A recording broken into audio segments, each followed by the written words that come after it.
in Nigeria, that is the GDP, could, in the worst case scenario, contract by as much as minus 8.94% in 2020.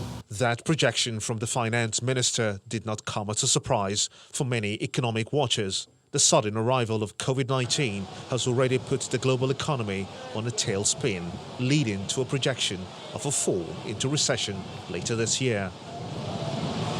The IMF's World Economic Outlook for 2020 projects global economy will decline by 3% this year on a baseline scenario if the pandemic fades in the second half of the year. The body also projected minus 1.6% growth for sub-Saharan Africa and minus 3.4% for Nigeria in particular, but that could even be more.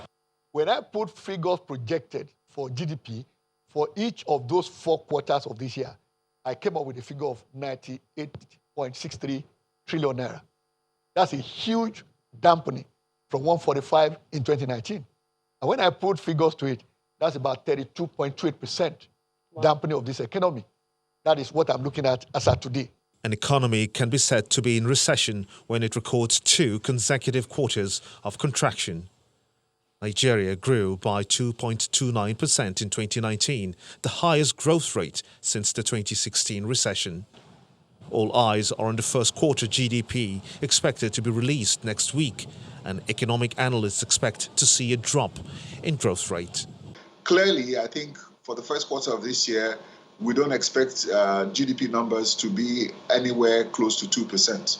I think that is really, if we get to 1.5%, we're very lucky.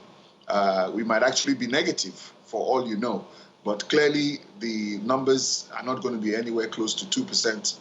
And it is clear that by the end of the year, we're going to be in a recession and our economy will contract by at least 3.5% from what predictions are. The FDC economic think tank projects that if the worst happens, economic contraction will get to minus 8%, with economic disruption becoming unbearable.